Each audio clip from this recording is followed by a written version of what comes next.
Estamos a partir de hoy ingresando a la segunda parte de la materia. O sea, venía pensando cómo presentar esta segunda parte, que es una parte, por supuesto, más compleja que la anterior. ¿Por qué? Porque las cosas se van complejizando a medida que nosotros vamos avanzando. Ahora, ¿recuerdan cuando antes de que ustedes leyeran el texto de Hart, yo les dije, bueno, ahora van a leer un texto filosófico y va a ser un texto complejo, pero no se preocupen que después vamos a ponerlo en común y vamos a poder ir descifrándolo? Bueno, lo mismo les digo ahora. ¿Dónde está la mayor complejidad? En que vamos a trabajar dos textos en paralelo. Estos son el capítulo 8 de Hart en el concepto de derecho y el capítulo 4 de Nino en Introducción al análisis del derecho. Estos se los envié por mail, creo que están enterados. Ahora bien, ¿cómo los vamos a trabajar? Yo los voy a ir guiando y no vamos a hacer un análisis exhaustivo de cada texto. Yo voy a ir dejando en claro cuáles son las cuestiones nucleares o aquello que tenemos que poder aprender con claridad, ¿sí? Porque van a ver que hay mucha información en esos textos y muchas veces hay información que tiene que ver con conocimientos previos que nosotros en primer año no podemos tener. ¿Me siguen? Entonces, mi primera sugerencia es no volvernos locos si al momento de abordar los textos hay muchas cosas que no entendemos, porque muy posiblemente no tengamos por qué entenderlas todavía. ¿Ok? Bien. Vamos a pensar, en principio, qué nos van a ofrecer estos dos textos. Y a los fines de eso, fiel a mi costumbre, me voy a remitir a nuestra temática anterior. Nosotros finalizamos... Nil, desactiva... Ahí está. Vamos a pensar que nosotros, como último texto, estuvimos trabajando la Porta, donde se presentaba aquel principio de daño como principio rector de un Estado liberal. ¿Sí? Estábamos pensando en este sentido cómo Hart nos había explicado la relación entre el derecho y la moral. En primer término, su tesis es, como la del positivismo de la mano de Bobbio, de Nino, de Kelsen. La primera tesis es, hay una separación conceptual. ¿Sí? Hasta acá todos me siguen. Ahora, también reconocemos muchas relaciones. Si volvemos a nuestros textos de la primera parte, Bobbio, Farrell, Hart, la cuestión derecho y moral fue la cuestión problemática, ¿no? Fue la cuestión problemática en el sentido que es la cuestión que divide a las escuelas en la teoría del derecho. Ahora, primer punto, estamos ya nosotros situados en una escuela. O sea, estamos situados en el positivismo jurídico. Estamos leyendo a Hart y leyendo a Nino, que establecen esta tesis de separación conceptual y a su vez reconocen distintas relaciones entre el derecho y la moral.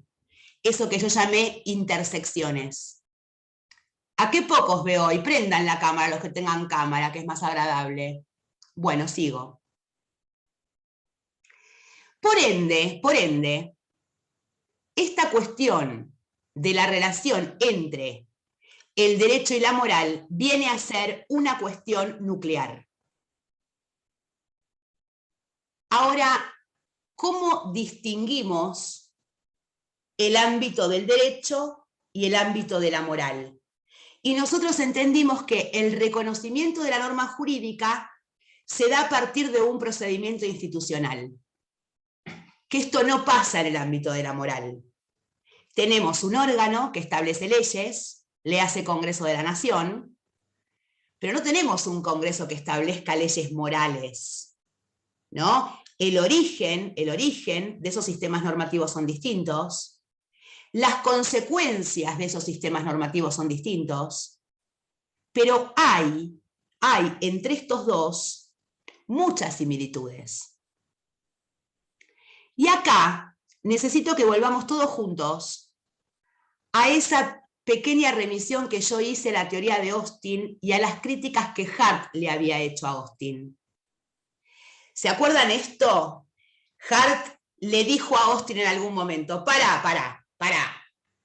Me encanta tu tesis de la separación conceptual entre el derecho y la moral, y también me encanta encarar la filosofía desde la filosofía analítica, como haces vos. Pero, no comparto con vos la teoría imperativista, porque no voy a acordar nunca pensar al derecho como una orden, como un mandato. Y tampoco voy a aceptar entender a la obediencia a la ley como un hábito. Se cae la teoría imperativista. Y yo les dije, Hart va a proponer una tesis bien sencilla que sería: el derecho es un sistema de reglas primarias y secundarias. No voy todavía no voy a describir cada una de estas clases de reglas o de normas, porque primero quiero llevarlos a esto que ya comentamos en alguna oportunidad. Creo habérselos dicho, si no se los digo ahora. Cuando Hart confronta con la teoría imperativista, confronta especialmente con esa palabra, orden o mandato, ¿sí? Y en su lugar aparece lo que para mí es la llave conceptual de toda la teoría de Hart. O sea, si uno puede comprender lo que significa regla, la palabra regla en la teoría de Hart, comprendemos a Hart. Porque la palabra regla va a ser la palabra que sustituye a la orden en aquella teoría de Austin. ¿Y por qué Hart va a hacer tanto hincapié o tanto énfasis en la regla? Y ahora les pregunto yo a ustedes, ¿qué es una regla? No me digan algo para medir porque lo saco, ¿saben cómo? O sea, no juguemos con la ambigüedad de los términos, por favor. No, saben todos a qué tipo de regla me refiero, ¿no? A una regla que establece algún criterio de conducta, ¿no? Un procedimiento. Como algo acá, exacto. a ver, acá Mati Castillo dice condiciones. Bueno, pero si yo le pregunto a alguien, che, ¿qué es una regla? Y él me dice condiciones, a mí por lo menos no me alcanza para entender el concepto. No sé si a tus compañeros, Mati. Profe, A ver, Tatiana. condiciona el comportamiento y la conducta de los hombres. Bueno, a ver, acá, Tatiana, esperen que me están, esperen que cuando me hablan por chat y estoy hablando, yo no puedo todo, despacio. Que tengo a Tatiana primero. Uy, cuánto chat. A ver, todos están diciendo más o menos lo mismo. Se impone determinada conducta. Otros dicen, Tatiana, ¿me volvés a repetir lo que dijiste vos? Que impone la conducta y las condiciones para básicamente arreglar. Ahí va, otra vez, aparece la palabra imposición, impone la conducta. Acá Lourdes dice, un supuesto que deberíamos obedecer. Algo que te dice, acá Julieta dice, algo que te dice cómo se debe actuar. Algo que está establecido, dice Sofía. Bueno, a ver, todos estamos pensando acá en una limitación, parece, ¿no? O sea, cuando nosotros pensamos en la regulación de las conductas, estamos pensando en la limitación de esas conductas. Si pensáramos en la libertad absoluta, es hacer lo que quiero, cuando quiero, como quiero, ¿no? En términos absolutos. Ahora, frente a la regla, frente a cualquier tipo de regla, yo tengo que orientar mi comportamiento de determinada manera, siempre en caso de estar en el ámbito de la obediencia a la regla. O sea, en términos de Hart, una regla es una restricción en la opción del comportamiento. Este es el concepto que nos propone Hart. ¿Sí? Frente a una regla, y piensen en cualquier tipo de regla, vamos a jugar a lo siguiente. Supónganse que estamos en clases presenciales.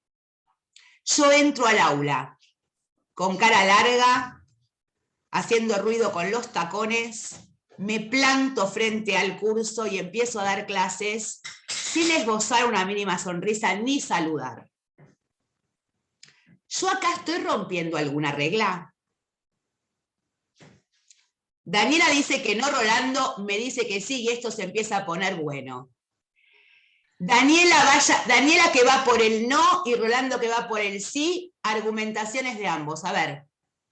Yo pienso que no hay una regla escrita que diga que, pero sí, digamos, desde el lado... una regla de cortesía estaría rompida. Eso, ¿no? la regla de cortesías es, sí, la norma de cortesía. Daniela, sí, perdón. Entonces, ¿hay o no hay una regla? Hay. Hay una regla. ¿Estamos todos con Rolando? Sí, estamos. O sea, vamos a quitarnos de la cabeza aquello de lo escrito. Vamos a quitarnos de la cabeza aquella de lo escrito, ¿sí? La regla no es regla por estar escrita. Ni siquiera la regla jurídica.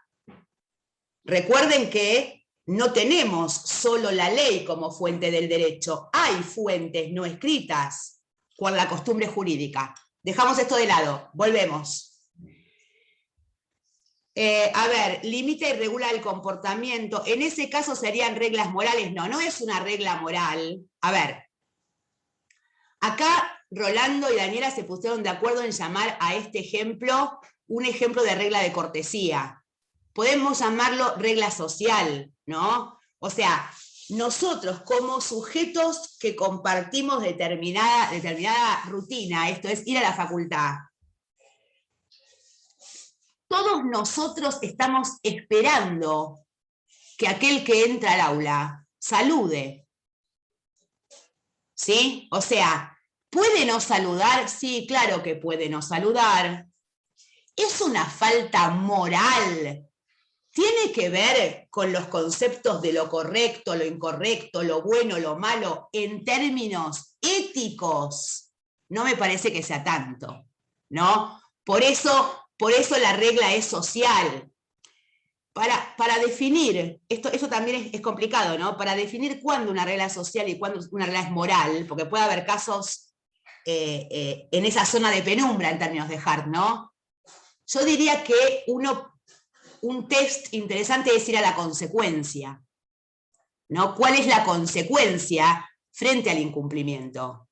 Si la profe no saluda cuando entra, la consecuencia va a ser que sus estudiantes comenten que es una maleducada. No pasa de ahí, ¿no?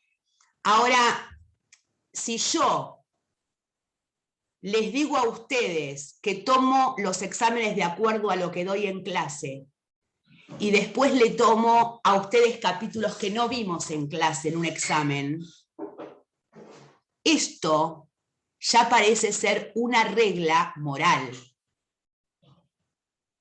¿Por qué? Porque tiene que ver con la mentira y con la verdad. Tiene que ver con el compromiso y la consideración propia respecto al otro, ¿no? Entonces acá, muy probablemente, la consecuencia no va a ser un comentario. Va a ser, cuando mucho, un sumario. O comentarios más serios y más eficaces por parte de los estudiantes, ¿se entiende? O sea, acá hay un incumplimiento de otra naturaleza. Cuando incumplimos una regla jurídica, la consecuencia tiene que ver con la sanción establecida por monopolio de fuerza. Acá hay un órgano que va a aplicar la ley y un órgano que estableció la ley. Esto apenas lo empezamos a trabajar en la primera parte. Bueno, ¿a dónde estoy? Estoy en esto de pensar que la regla restringe nuestro comportamiento. Entonces pensamos que si convivimos con los otros, aunque nos levantemos de mal humor y no tengamos ganas, lo más probable es que uno entre al aula y salude. Tengo ganas de mandar a la mierda a todo el mundo. No lo hago. ¿Por qué? Porque hay una pauta de comportamiento. Tengo ganas de bocharlo porque es un insolente, así que le voy a tomar cualquier cosa que no haya dado en clase. Tengo ganas de hacerlo, no lo hago. Porque tengo una pauta de comportamiento. Quiero ir con los pelos al viento arriba de la moto a 250 kilómetros por hora en la ruta. No lo hago. O sea, mi comportamiento, mi libertad, aquella toda preferencia absoluta, libre, plena, se restringe, se limita a la luz de las reglas. Pero todavía no definimos qué es una regla, porque no es tan fácil definirlo. Pero sí tenemos permanentemente, siempre, en toda ocasión, cuando estamos frente a una regla, dos elementos. Hay un elemento que es un elemento externo. El elemento externo de la regla es el comportamiento repetido a lo largo del tiempo. Las personas entran al aula y saludan. Las personas cumplen con su palabra. Las personas se ponen el casco para ir por ruta. Hay una conducta repetida en el tiempo, conforme a esa regla. ¿Ok? Ahora bien, pensemos lo siguiente. Supónganse que yo ahora les cuente que todos los viernes me encuentro con una amiga a chupar a la noche. Nos vamos a tomar unos whiskies por ahí. Todos los viernes, todos. Mi amiga un día me llama y me dice, no voy, Lau, esta noche. ¿Mi amiga está incumpliendo una regla? Acá Rolando dice no, acá Daniela y Rolando están de acuerdo porque ambos dicen que no. Y parece que a todos, intuitivamente, nos dé por responder que no. Y no hay acá una regla. Y fíjense por qué. Porque cuando pensamos en una regla, no nos va a alcanzar advertir el comportamiento repetido del tiempo. Porque si ustedes toman mate todas las mañanas o café con leche o té, este es un acto repetido en el tiempo. Ahora, esto es un hábito. ¿Pero qué le falta a ese hábito para ser conceptualizado como regla? El segundo elemento de toda regla, que ya no es externo. Ya te doy la palabra, Nil. Que ya no es externo. Es un elemento interno. El elemento interno de la regla tiene que ver con eso que yo llamé recién pauta de comportamiento. Nosotros asumimos que saludar al momento de entrar a un lugar corresponde. O sea, asumimos que así debemos comportarnos. Puede que nos guste, puede que no nos guste, puede que estemos de acuerdo, puede que estemos en desacuerdo, puede que queramos romper esa regla, pero todos vemos ahí una pauta de comportamiento. ¿Me siguen con esto? Esto que estoy diciendo es el corazón del concepto de regla en la teoría de Hart. Comprender que, atiendan especialmente acá, comprender que independientemente a la posición de la gente, cuando digo agente estoy hablando del sujeto, ¿verdad? O sea, independientemente a la posición de la gente, independientemente a los motivos por los cuales el agente cumpla con la regla, el agente ahí está advirtiendo una pauta de comportamiento. Voy a poner un ejemplo pavote en términos de regla jurídica. Alguno como yo debe pagar impuestos. A nadie le gusta pagar impuestos. Al que le guste pagar impuestos, levante la mano, por favor. Ahora, puedo estar, y muchas veces lo estoy, en desacuerdo con cierto criterio impositivo. Ahora, ¿lo pago o no lo pago? Lo pago. No queriéndolo pagar. ¿Se entiende? Vamos a otro ejemplo. Supónganse, esto ya se los dije en alguna otra clase. Supónganse que mañana no se sanciona más el homicidio. ¿Salimos todos a matar? Yo creo que no, ¿verdad? O sea, hay reglas que están sancionadas jurídicamente que cumplimos para evitar esa sanción. Léase pago de impuestos. Muy probablemente uno pague solo por prudencia. ¿Se acuerdan de las razones prudenciales? O sea, la razón para cumplir es una razón prudencial. No quiero la consecuencia de la multa, por ejemplo. Ahora, cuando uno cumple evitando matar a los otros, no está evitando matar a los otros por una cuestión prudencial, en la mayoría de los casos. O sea, hay una norma moral que está gobernando esto de no salir a matar. ¿No? Acá hay, podríamos decir, una similitud o una identidad o armonía entre la norma y la intención de la gente, o la razón. O sea, la pauta de comportamiento la advierto. Yo atiendo cuando hay una regla y veo que la mayoría repite un comportamiento, ¿ok? Este es el primer elemento, la repetición del comportamiento. Ahora, en segundo lugar, si yo le preguntara a cada uno de ellos por qué se comportan así, cada uno de ellos, independientemente a los motivos que tengan para comportarse así, me responderían que ahí hay una pauta de comportamiento. Esto se llama aspecto externo y aspecto interno de la regla. ¿Sí? Estos son los dos aspectos que conforman a la regla siguiendo a Hart. Profe, ¿podría repetir el concepto de regla que dijo de Hart? Ay, ¿qué te dije?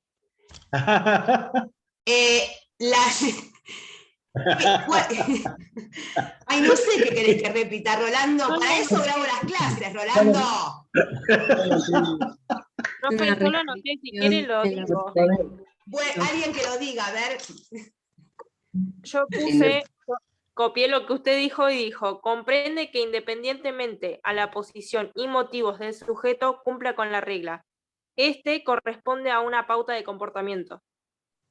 Bueno, ¿lo agarraste, Rolando? Si no, lo paso por el grupo después. Páselo por el grupo y si no... No, pero no era eso, no era eso. Dijo otra cosa chicos, más específica. digamos, vamos a limpiar esto. ¿Qué es lo más importante? O sea, ¿qué es lo que nosotros tendríamos que tener presente al momento de pensar la regla cuando leemos a Hart? Que Hart está viendo en la regla un comportamiento repetido, pero por sobre todo está advirtiendo que los sujetos que se comportan de esa manera asumen que eso es una pauta de comportamiento. O sea, que hay un deber, que hay una obligación de comportarme de esta manera. Yo no siento eso cuando mi amiga me dice, vamos a tomar algo por ahí todos los viernes. Si no voy un día o si ella no viene, ¿no? Para volver al ejemplo que habíamos puesto antes. ¿Vamos bien hasta acá? Bueno, ¿por qué empecé por acá?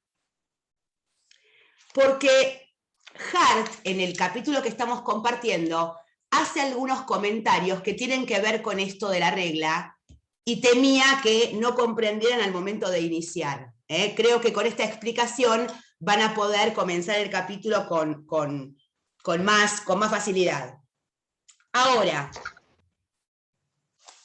cuando dije que íbamos a trabajar dos textos en paralelo, porque voy a tener que ir enlazando uno con otro, porque mientras Hart está trabajando ahora más profundamente, más, no me sale la palabra, esa diferencia conceptual entre el derecho y la moral, la trabajamos en la primera parte. Ahora Hart nos está invitando a, sabiendo que sostenemos esa separación conceptual, empezar a examinar las dificultades o las complejidades que hay entre estos dos conceptos. ¿Sí? O sea, sabemos que hay separación conceptual, hay otras intersecciones, y acá Hart se está metiendo en ese terreno en forma más profunda. ¿Sí? Nosotros leímos el titular y ahora estamos leyendo la nota. ¿Se entiende? Estamos profundizando en aquella primera tesis a la que Laporta remite, digamos, sí, a la que Laporta remite para presentarnos a Hart en este tema de las relaciones con la moral. Esto está haciendo Hart acá, profundizando en la relación entre moral y derecho a la luz de la obligación. Se va a preguntar especialmente qué diferencia hay entre una obligación jurídica y una obligación moral. ¿Sí? Advirtiéndonos que ya de movida hay problemas. ¿En qué sentido? Problemas de delimitación. Esto nosotros lo vimos como vaguedad del lenguaje. Ya voy a llegar hasta ahí. Ahora, esto hace Hart. Al lado, Nino nos va a presentar la teoría de los conceptos fundamentales o básicos del derecho. Y acá yo les pido, por favor, que no dejen de leer el primer punto, que está titulado Introducción, la teoría de los conceptos jurídicos básicos, hasta el título 2, que es el concepto de sanción. Fíjense que es una hojita, pero es una hojita deliciosa, imperdible y necesaria. Yo voy a intentar aproximarnos ahora antes de que ustedes vayan a la lectura. Lo que está haciendo Nino acá es decirnos, mira, en toda ciencia, vamos a decir en toda disciplina, para no meternos en la posible discusión acerca de si el derecho es ciencia o no es ciencia, ¿no? Pero en toda disciplina, dice Nino, hay conceptos, vocablos, palabras, que son nucleares, fundamentales, centrales. O sea, no pueden faltar, no faltan, de hecho son, si quieren, el esqueleto, la estructura, la base, la pata de la mesa. ¿Sí? Esos son los conceptos, por eso nucleares, ¿no? Porque son el núcleo de la disciplina. Si yo pienso en derecho, hay palabras que no van a faltar en ninguna especulación respecto al concepto.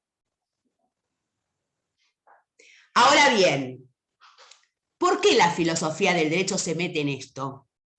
Y bueno, porque necesariamente debe meterse en esto, porque cuando uno propone una teoría del derecho, necesariamente está proponiendo un uso y una aplicación determinada para estos conceptos.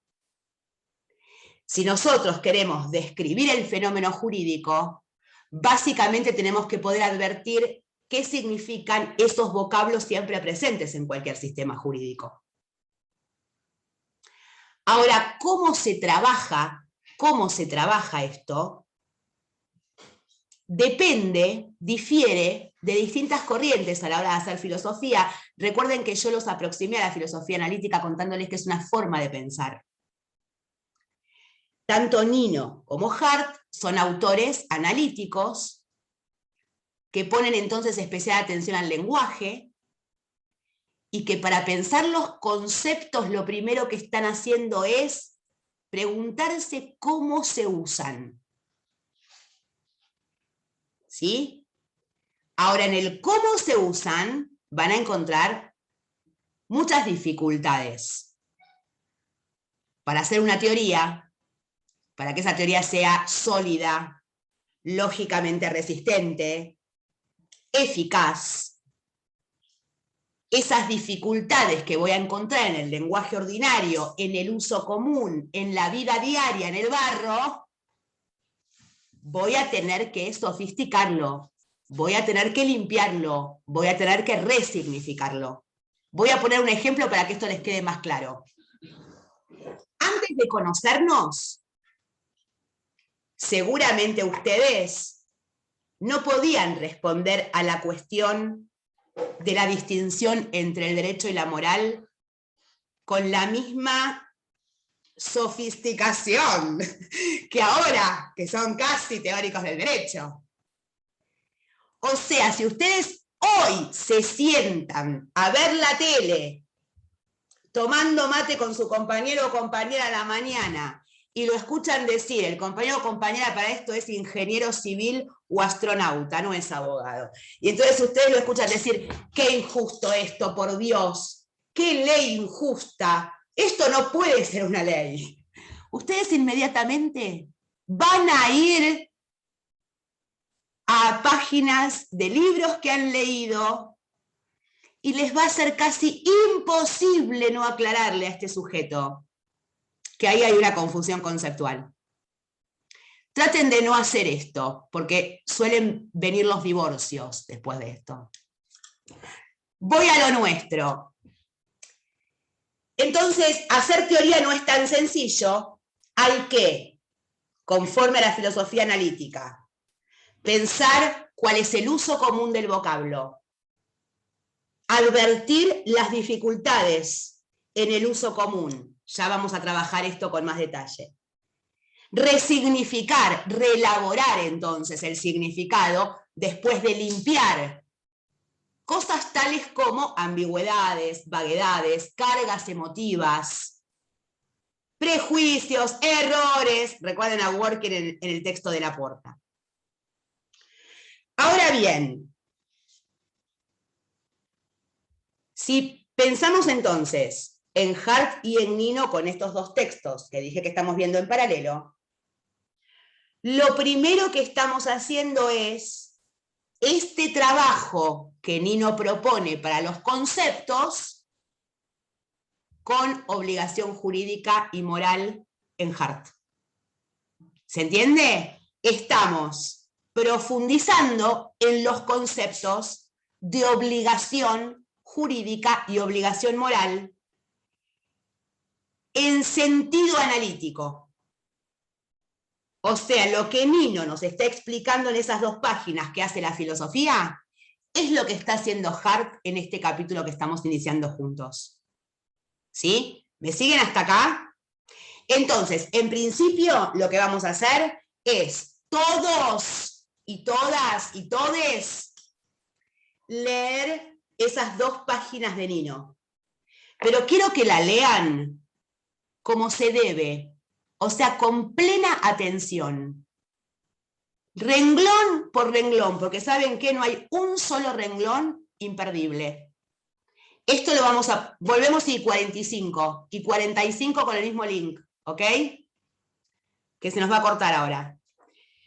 Vamos a poner entonces en primer lugar estas dos páginas de Nino en común, ¿sí? Y luego vamos a desarrollar Hart, que lo voy a iniciar a partir del bloque que viene, ¿sí?